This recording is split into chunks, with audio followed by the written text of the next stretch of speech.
All right, if you miss Wednesday nights, the 110 Nation Sports Show, you miss Mario and myself get into the discussion of the Suns parting way with Chris Paul. Listen in.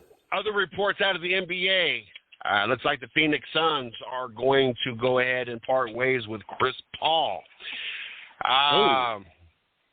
Yeah. Reports. This is off of Yahoo Sports, but someone from Bleacher Report's reporting this as well. Phoenix Suns had notified Chris Paul that he will be waived, making the future Hall of Fame. Famer, one of the top free agents. I don't know if I would use the word top free agents, not that Chris Paul at one point in time would have been a top free agent. But we're talking about he's 38. He has passed his prime. He averaged 13.9 points, 4.3 rebounds, 8.9 assists, 1.5 steals in 32 minutes a game, and injured a lot. At one point in time, yes, I think any of us would have took Chris Paul on any kind of basketball team, a real basketball team, NBA 2K. You name it, fantasy league, anything. Hell, even the Lakers tried to get him before the league shot that down back in the days when we had the New Orleans Pelicans or whatever the hell they were. No, they were the Pelicans. There was something back in the day. New Orleans Hornets, I forget what they were. So in his prime, yes, I think anybody would have took Chris Paul, but I wouldn't call him a top free agent. I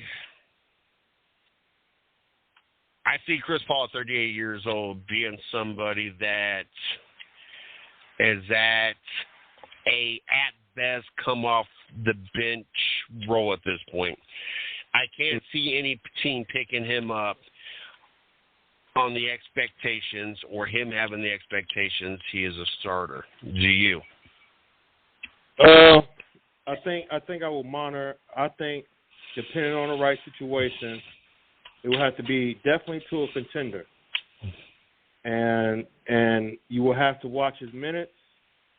You will have to watch how many games he plays.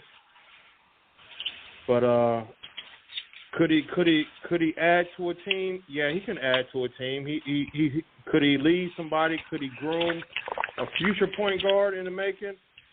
Yes, he could. But does he want to? I think is the question. You know, that would be the question for him to decide. Does he want to come back and play less minutes and try to make it to the playoffs and hopefully stay healthy enough to win a championship? But his role wouldn't be a lot of minutes type of guy at the beginning of the season. Yeah, see, me and you see things different on this because I don't see him being a starter anywhere. I see him being a veteran player off the bench that can, I agree, help mold or help develop a young player or a rookie, but that would be from the bench role. Like, you come in when he's coming off the bench, you help mentor him, you help him, tell him things in the timeouts, halftime, in between quarters, and throughout the week. But during the actual game, you're on the bench. The young rookie or the young player is your starter. 38 years old, we done seen LeBron, who we thought never would slow down. Break down. I think if you want to see Chris Paul playing in the playoffs or helping be a part of a championship-winning team, that involves him very minimum minutes, being more of a leader, a veteran leader, and not just for a point guard, but the entire roster, period. But mentoring a point guard is really, to me, the best. And that's going to be a pride thing.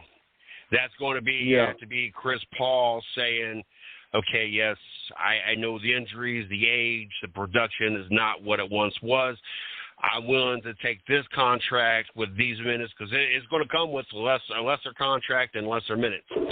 But I see that is the only way that Chris Paul finds himself really on any team, especially a team that's looking to compete for a championship.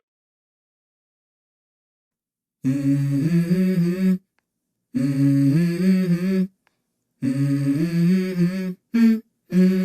go. I wake up to a little bit of drool on my pillow, feel like it's gonna be a bad day. Yeah, I'm tired of shit, and the coffee ain't hit yet, damn, ain't that great. I don't wanna go to work, cause my boss is a jerk, and I'm not even that paid. I need a change in my life, cause I don't feel